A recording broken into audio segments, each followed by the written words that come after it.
프로야구가 인기가 높은데요. 제가 야구는 잘 모르지만 기아의 최영우 그 선수에 대해서 관심이 좀 있습니다. 그는 올해 42세로 프로야구 선수들 중에서 두 번째로 나이가 많다고 합니다. 그는 지난 5월 한 달에 타율이 4할대인데 유일한 프로 선수 중에서 유일한 선수입니다. 지난 5월 타율과 장타율과 출루율 부분에서 최용우 선수가 1위였습니다.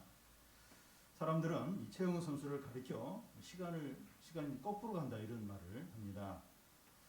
최 선수가 나이가 들어도 꾸준히 잘할 수 있는 이유를 든다면 물론 기본적으로 자기 관리를 잘하고 열심히 훈련 했기 때문인데 나이가 들어가는 선수들은 다 그렇게 합니다. 그래서 최용우 선수만의 어떤 유일한 어떤 이유를 생각을 해보면 프로 생활을 시작하고 몇 년이 지나서 프로 생활을 그만두고 2년 동안 막노동판에서 일을 했다고 합니다. 야구가 그의 인생의 전부인데 야구를 그만두니까 할 일이 없었던 거죠. 그러다가 그는 다시 프로야구로 선수로 돌아왔는데 그때부터 남다른 각오로 야구를 하게 되고 지금처럼 나이를 거꾸로 먹는 새로운 기록들을 계속 세우고 있다고 합니다. 이 최 선수는 눈물 젖은 빵을 먹어봤기 때문에 겸손하고 성실하게 간절함으로 선수 생활을 하고 있는 겁니다.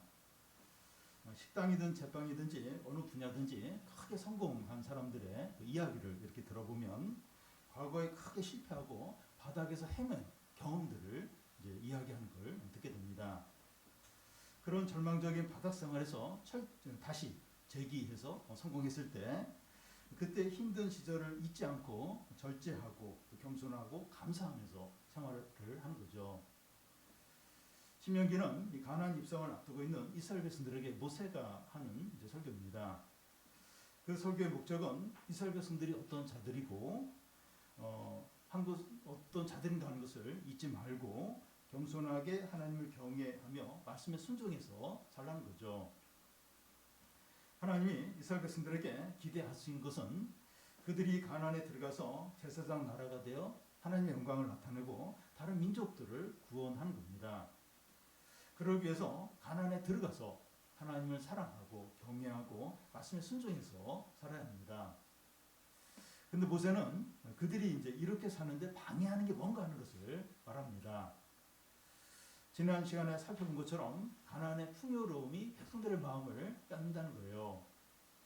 가나안이라는 선물에 마음을 빼앗겨서 선물을 주신 하나님을 잊어버리가 쉽다는 겁니다. 오늘 말씀에서는 이스라엘 백성이 가나안에 들어가서 강한 족속들과 싸워서 이긴 후에 마치 그들의 능력과 의로움 때문에 승리한 것처럼 그렇게 생각을 할 거라는 겁니다. 이것이 왜 심각한 문제가 됩니까? 그들이 교만하게 되어서 하나님을 떠나게 되면 말씀도 순종하지 않게 됩니다.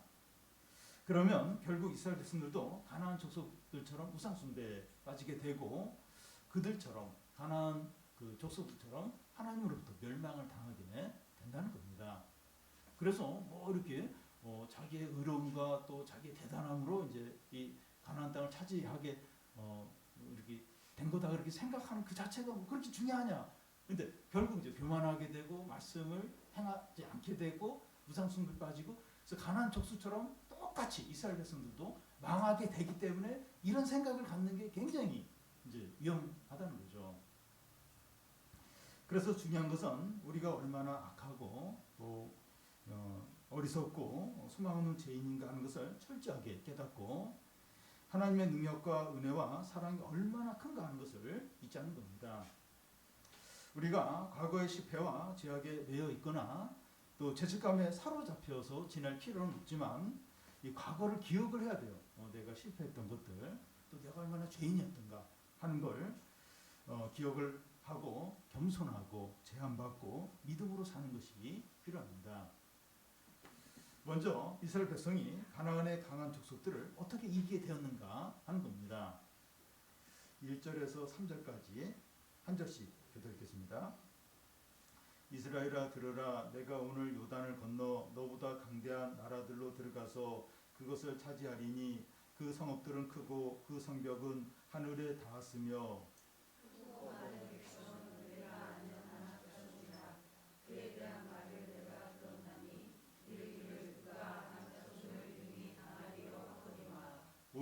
오늘 너는 알라. 내 하나님 여호와께서 맹렬한 불과 같이 내 앞에 나아가신즉 여호와께서 그들을 멸하사 내 앞에 엎드러지게 하시리니 여호와께서 내게 말씀하신 것 같이 너는 그들을 쫓아내며 속히 멸할 것이라.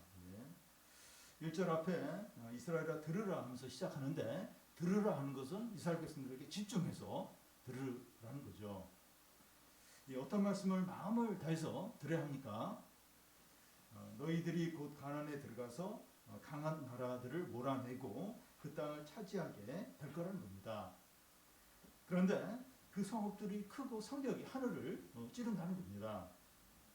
고고학적 발굴에 의하면 그 당시 가나안 성들의 성벽 두께가 4에서 5m 정도 됐고, 이 성벽의 높이가 9에서 16m 정도 되었다고 합니다. 아주 유세화된 난공불락의 성들입니다. 그리고 이 가나안 사람들은 숫자도 많고 거인들이 있었다는 거예요. 이 아낙 자손을 가리키는데, 이 키가 3m 되는 골리앗이 아낙 자손의 후손입니다.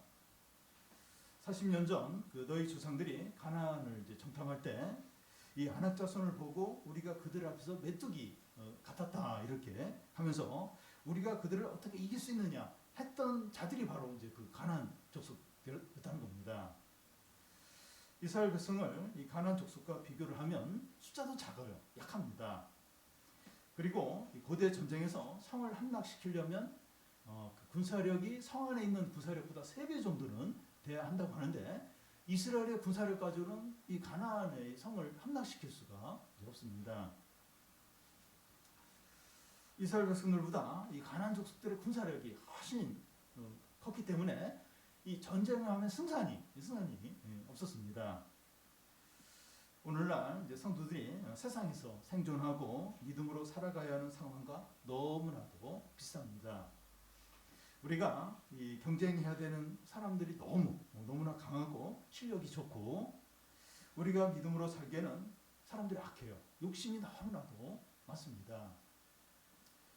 그런데 이 3절 앞에 보면 오늘 너는 알라 이렇게 말합니다.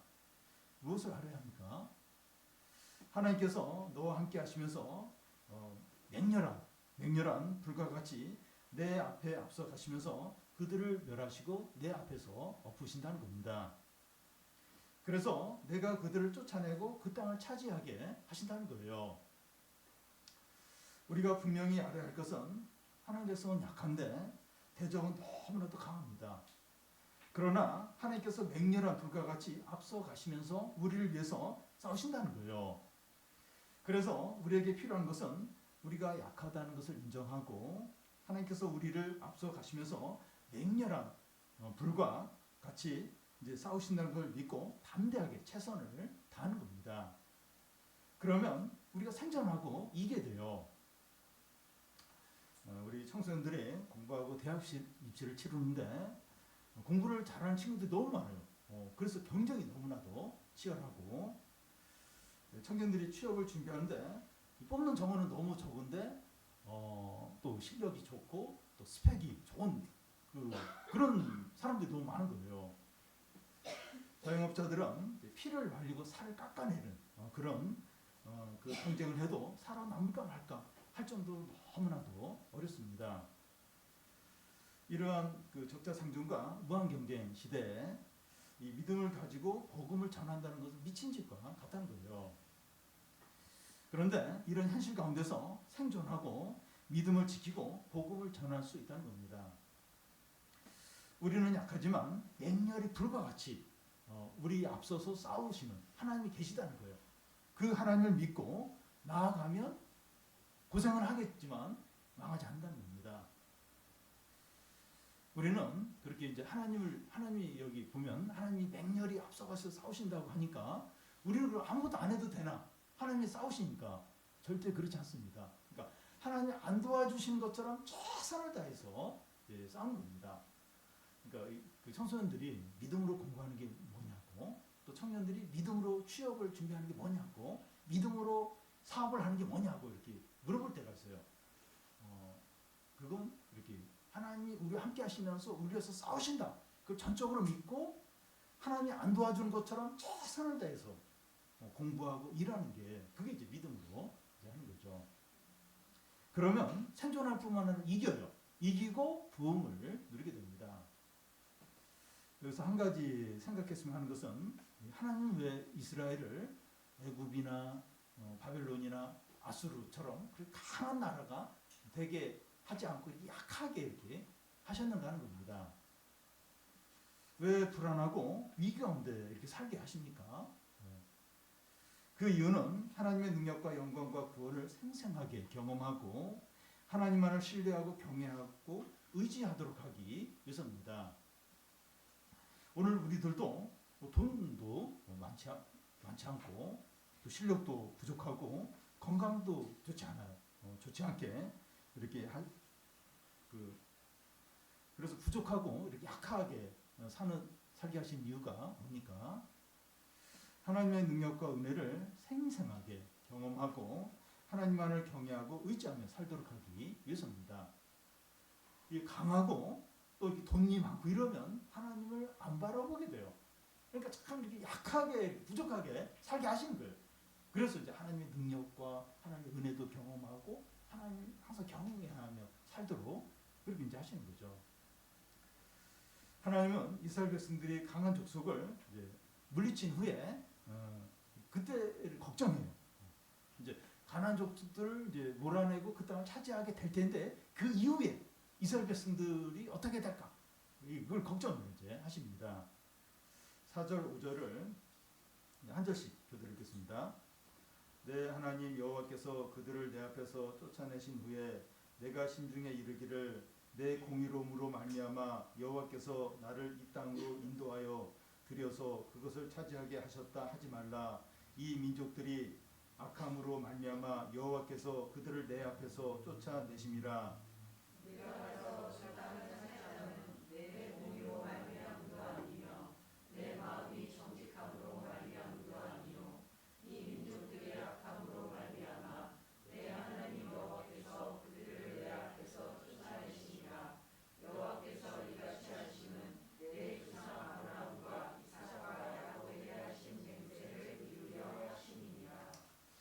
작년 파리 올림픽에서 이 한국 남자 펜싱 선수들이 단체전에서 금메달을 땄는데 그 중에 한 선수가 이제 인터뷰한 것을 들은 적이 있습니다.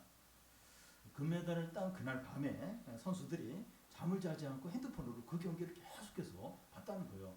그 다음 날도 이제 서로 눈치채지 않게 그 영상을 또 계속 반복해서 보더라는 겁니다. 우승한 경기 영상을 보는 것이 너무나 행복하고 또 우승한 선수들의 이 자존감과 자신감이 엄청나게 이제 올라가게 이제 된 거죠. 기자들이 어떻게 이제 금메달을 땄느냐고 이렇게 물어보면 감독님과 코치들과 동료들의 덕분이라고 그렇게 말은 하지만 솔직한 마음은 내가 잘했기 때문이지 이제 하면서 자기에게 공로를 돌리고 싶은 그 심정은 이겁니다. 그와 같이 이스라엘 백성이 가나안의 강한 족속들을 다 물리치고 그 땅을 차지하게 되었을 때 내가 능력이 많고 의롭고 정직하기 때문에 이렇게 이 땅을 차지하게 되었더라. 그렇게 생각을 하기가 쉽다는 겁니다. 우리가 공의롭고 선하기 때문에 여호와께서 보상으로 이 땅을 주셨다. 이 강한 족속들을 물리치게 하셨다. 그렇게 생각을 한다는 겁니다. 배부르면 하나님을 잊어버리기가 쉽고 잘되면 자기에게 공로를 돌리기가 쉽습니다. 전에 기자가 이제 경기가 끝난 후에 손흥민 선수에게 어떻게 그렇게 멋있는 골을 넣게 되었느냐고 물었을 때 운이 좋아서라고 이렇게 대답을 했습니다. 근데 그렇게 대답을 하기가 쉽지 않아요. 근데 운이 좋으면 다 이렇게 넣을 수 있다 이런 식으로 이제 대답을 이제 했던 겁니다. 아주 겸손하게 이제 그렇게 말을 한 거죠. 잘 되고 좋은 일이 생기면 공로를 자기에게 돌리고 잘 안 되고 나쁜 일이 생기면 다른 사람이나 하나님께 책임을 돌리기가 있습니다. 그런데 하나님은 이스라엘 백성이 가나안 족속을 몰아내시고 그 땅을 차지하게 하신 이유를 두 가지로 말씀합니다. 하나는 가나안 족속들이 악했기 때문이라는 거예요. 다른 하나는 이스라엘 조상들에게 그 땅을 주시기로 약속을 했기 때문이라는 겁니다. 이스라엘 백성의 능력이나 의로움과 전혀 상관이 없다는 거예요. 전혀 그런 것과 상관이 없다는 거예요. 그들은 자격이 전혀 되지 않지만 은혜로 이제 그 강한 족속들을 쫓아내고 그 땅을 차지하게 된 겁니다. 여기서 그 이스라엘 백성들이 주의해서 이제 들어야 될 게 뭔가 하면 이 가나안 족속들이 악하기 때문에 망했다는 거예요. 다시 말해서 이스라엘 백성들도 악하면 가나안 족속들처럼 쫓겨나고 망할 수 있다는 거죠. 다른 사람들의 실패와 멸망과 불행을 보면서 교훈을 배워야 됩니다. 저 사람은 잘못해서 벌을 받은 것이고 나는 착하니까 괜찮다고 여기지 않아야 돼요. 그러니까 가까운 사람들의 실패나 불행을 보면서 배워야 돼요. 교훈을 배워야 됩니다. 타산지서 반면교사로 삼아야 되는 거죠. 그래서 진실 곧 우리의 진정한 모습과 상태를 아는 게 중요합니다. 이 착각은 자유라는 말인데 이 착각을 하게 되면 나중에 수치를 당해요. 큰 손해를 볼 수 있습니다. 직장에서 남자 직원이 새로 왔는데 계속 실수를 하는 거예요. 실수를 해서 거의 그 사무실에서 왕따를 당하다시피 합니다. 그런데 한 여 직원이 그 남자 직원에게 커피도 이렇게 갖다 주고 이렇게 잘해주는 겁니다. 여자 직원은 그 남자 직원이 너무 주눅이 들어있으니까 좀 힘을 내라고 그렇게 이제 좀 이렇게 좀 잘해준 거죠. 그런데 그 남자 직원은 그 여자 직원이 자기를 좋아하는 줄 알고 사귀자고 이제 그 말을 하는 겁니다. 그 여자 직원은 바로 거절을 하고 그 다음 날부터 잘해주지도 않고 아주 사사롭게 냉정하게 대하죠. 그래서 실상을 아는 게 중요합니다. 이스라엘 백성이 꼭 알아야 될 자기 자신에 대한 실상이 무엇입니까? 6절을 보면 우리 같이 한번 읽겠습니다. 그러므로 내가 알 것은 내 하나님 여호와께서 내게 이 아름다운 땅을 기업으로 주신 것이 내 공의로 말미암음이 아니라 너는 목이 곧은 백성이니라.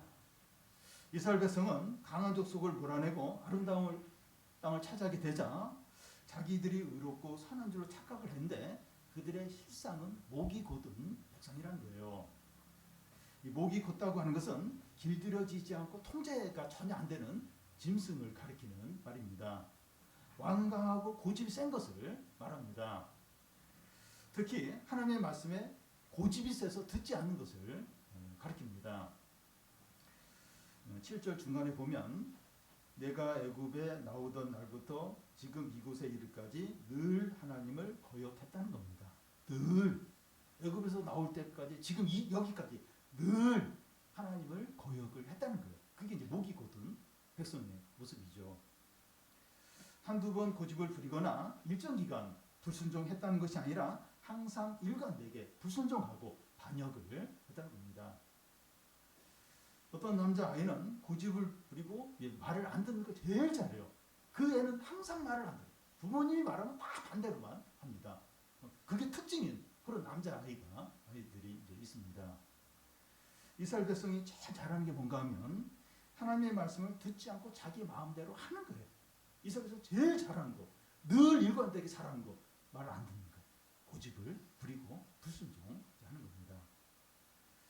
우리는 이스라엘 백성들의 이런 모습을 보면서 참 어이가 없고 참 한심하다는 생각이 이제 들 수 있어요. 얼마나 이스라엘 백성들이 많은 기적을 봤습니까? 근데 일관되게 안 들어요. 그게 이스라엘 백성이 제일 잘하는 겁니다. 그런데 이스라엘 백성들의 이런 모습이 우리의 모습입니다. 그런데 우리만이 아니에요. 모든 사람이 이래요. 이런 이제 상태에 있습니다. 그래서 이사야서 53장 6절을 보면 우리는 다 양 같아서 그릇 행하여 각기 제 길로 갔거늘 여호와께서는 우리의 모든 죄악을 그에게 담당시키셨다고 합니다. 우리는 목이 곧은 백성이기 때문에 소망이 없어요. 아주 절망적인 그런 자들입니다. 그래서 예수께서 우리의 모든 죄를 짊어지시고 십자가에 죽으신 거죠. 그러니까 우리 이렇게 인간들 중에 한 사람이라도 이런 사람이 없으면 예수께서 이 십자가에 달려 안 죽으셨을 거예요. 왜냐하면 그 사람처럼 이렇게 하라고 그렇게 했을 겁니다. 그런데 모두가 한결같이 목이거든 그런 절망적인 존재, 다 자기 옳다 다 하는 거예요. 그러니까 예수께서 모든 사람의 죄를 짊어지고 십자가에 죽으신 거죠. 우리는 소망 없는 목이거든 백성이라는 것을 분명히 알고 십자가 은혜만을 붙들어야 됩니다. 왜 십자가 은혜가 붙드는가? 왜냐하면 한결같이 똑같아요. 일관되게 제일 잘하는 게 하는 말씀 안 듣는 거예요. 그러니까 소망이 없어요. 그러니까 십자가의 은혜가 그래서 이제 필요한 거죠. 모세는 너희는 목이거든 백성이라고 했을 때 이스라엘 백성들이 기분 나빠하면서 우리가 그렇게 나쁘냐 하면서 반박을 할지 지나치게 막 몰아붙이는 거 아니냐 이제 그렇게 이제 생각을 이제 할 수 있습니다. 그래서 모세가 역사적인 예를 이제 들고 있습니다. 먼저 시내산에서 있었던 이제 일인데요. 8절부터 21절까지 쭉 나와 있어요. 시내산에서 어떤 일이 있었는가 하면 하나님과 이스라엘 백성이 언약을 맺었습니다. 그런 후에 모세는 십계명 돌판을 받으러 이제 산에 올라가서 40일을 산에서 이제 있게 되는데 그런 사이에 산 아래에서 백성들은 금송아지를 만들고 이게 여호와다 하면서 그 앞에서 춤추며 섬겼습니다. 십계명의 제1계명, 2계명 나 외에 다른 신을 섬기지 마라, 우상을 만들지 마라 그 두 계명을 어긴 겁니다. 모세는 이 광경을 보고 십계명 돌판을 던져서 깨뜨려 버립니다. 하나님과의 언약이 깨졌다는 거죠. 이스라엘 백성들의 이런 행동은 어떤 것과 같은가 하면 결혼식을 마치고 신혼여행을 하는 중에 신부가 다른 남자를 만나서 외도를 하는 것과 같습니다. 그러니까 하나님과 이스라엘 백성들이 언약을 맺는 건 그건 그 결혼식과 같아요. 이렇게 시내산에 그렇게 하잖아요. 이렇게 하나님 말씀을 선포하고 이제 백성들에게 지키겠느냐 묻고 지킨다고 하고 또 피로 이제 이렇게 언약을 하고 그리고 하나님의 말씀을 모세가 이제 시내산에 올라가서 그 하나님 직접 쓰신 십계명 돌판을 이제 받으러 올라가죠. 그래서 결혼 증서와 이제 비슷한 어떤 의미가 있습니다. 근데 그 사이에 하나님 하지 말라고 하는 우상을 만들고 거기서 춤추고 우상을 섬긴 겁니다. 그 결혼 그 기간 동안에 이제 그렇게 한 거예요. 그렇게 한 겁니다. 하나님은 그런 일을 행한 이스라엘 백성들을 다 진멸하겠다. 내가 다 진멸하고 모세 너를 통해서 새로운 민족을 만들겠다. 다 소망이 없는 거예요. 소망이 없는 겁니다. 그런데 이 백성들의 반역과 불순종 그게 전부가 아니에요. 가는 곳마다 반역하고 불순종을 했습니다. 22절을 같이 한번 읽겠습니다. 너희가 디베라와 마사와 기브론 하다와에서도 여호와를 경노하게 하였느니라. 디베라는 이제 물 때문에 거기서 이제 불평을 했고 이 마사에서도 마실 물이 없자 우리를 광야에서 죽이려고 애굽에서 데려왔냐 하면서 막 원망을 했고 이 기브로 그 하다와에서는 이제 만나를 먹는 게 지겹다는 거예요. 고기를 먹고 싶다는 거예요. 그러면서 막 불평을 하니까 하나님 이제 메뚜기 떼를 이제 진에 이렇게 해서 거기에 떨어지게 해서 그 고기를 이제 마음껏 먹도록 그렇게 이제 했었습니다. 이스라엘 백성들의 불평은 가데스 바네에서 절정을 이제 이룹니다. 23절을 같이 한번 읽겠습니다. 여호와께서 너희를 가데스 바네에서 떠나게 하실 때 이르시기를 너희는 올라가서 너희에게 준 땅을 차지하라 하시되 너희가 너희 하나님의 명령을 믿지 아니하고 그 말씀을 듣지 아니하였나니.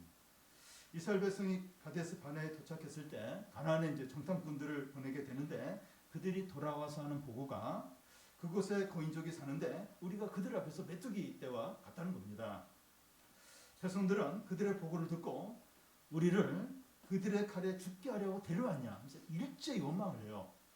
그러면서 우리 자녀들을 자녀들이 그들의 노예가 되게 할 것이라면서 온갖 불평을 쏟아놓습니다. 그들은 하나님 믿지 않았고 그들의 말씀을 듣지 않는 거죠. 모세는 이 백성이 이제 목이 곧다는 것을 역사적인 예를 통해서 분명하게 증거를 하고 있습니다.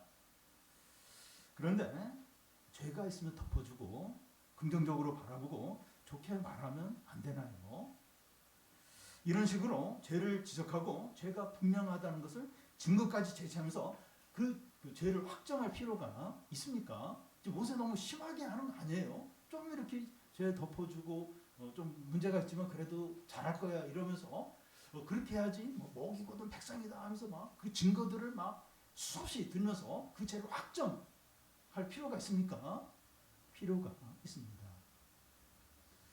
마치 의사가 환자의 질병 상태를 충격을 받더라도 정확하게 말해주고 그 말이 옳다는 것을 CT 그 사진을 통해서 증거를 하는 게 환자에게 유익이 돼요. 그렇게 정확히 알려줘야 치료받고 이제 건강을 되찾을 수 있기 때문에 충격을 받고 싫어하더라도 정확하게 이야기하고 그 말을 못 믿으면 사진으로 보여주면서 그 말이 옳다는 의사의 말이 옳다는 것을 보여주는 게 환자에게 유익이죠. 이스라엘 백성의 불순종의 문제가 심각한 이유는 일시적인 게 아니라는 거예요. 그 불순종 반역이 일시적이 아니라는 게 진짜 심각한 이제 이유입니다. 24절에 보면 같이 한번 읽겠습니다.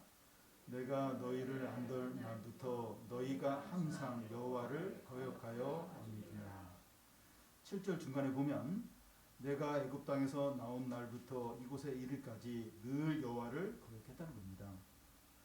이스라엘 백성이 늘 항상 처음부터 끝까지 일관되게 해온 일은 하나님 말씀에 불순종하고 반역하고 또 불평을 하는 겁니다.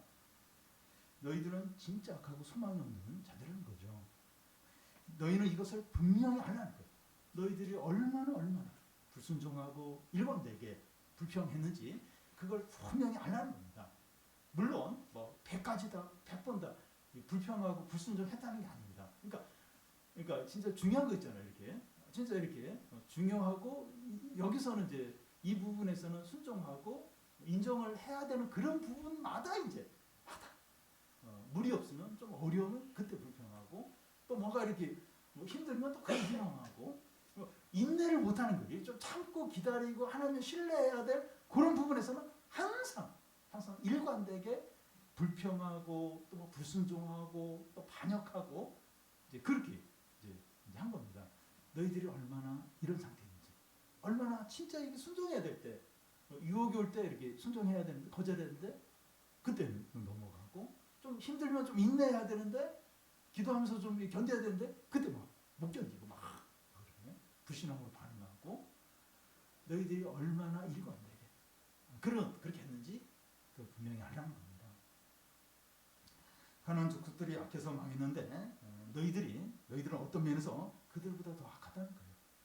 그러니까 가나안 족속이야 하나님을 몰랐으니까 그 죄악 가운데 망했지만 너희들은 얼마나 많은 기적과 영광과 하나님의 말씀을 들었느냐. 근데 어떻게 일관되게 그럴 수 있냐. 훨씬 더 악하다는 거죠. 그래서 시내산에서 금송아지 우상을 만들어서 섬겼을 때 하나님께서 그들을 진멸하시겠다 했어요. 진짜 진멸하겠다는데 모세가 중보기도를 해요. 그래서 그냥 용서를 받게 됩니다. 그들은 하나님의 은혜로 살고 있는 거죠. 그러니까 그 여기까지 지금 모압 평야까지 왔는데 사실은 진멸을 몇 번 질문 당해 왔습니다. 그러니까 고라 자손들이 막 할 때도 그때 막 하나님이 고라 자손들 가족들을 이렇게 심판했어요. 땅이 갈라지지. 그랬더니 백성들이 또 들고 일어나서 막 하나님께 대항하는. 아니 그랬다고 또 가나안 고라 자손들을 그 진멸하냐 이러면서 막 백성들이 또 그때 안 해도 다 진멸하려고 했죠. 그러니까 몇 번에 걸쳐서 진멸하려고 하는데 모세가 중보기도하고 그래서 그때마다 이렇게 넘어갔어요. 은혜로 이제 이렇게 생존을 이제 하고 있는 겁니다. 우리는 어떻습니까? 우리는 어떻죠? 우리의 인생의 한 부분보다도 전체를 이렇게 볼 때 우리의 삶의 특징이 뭡니까?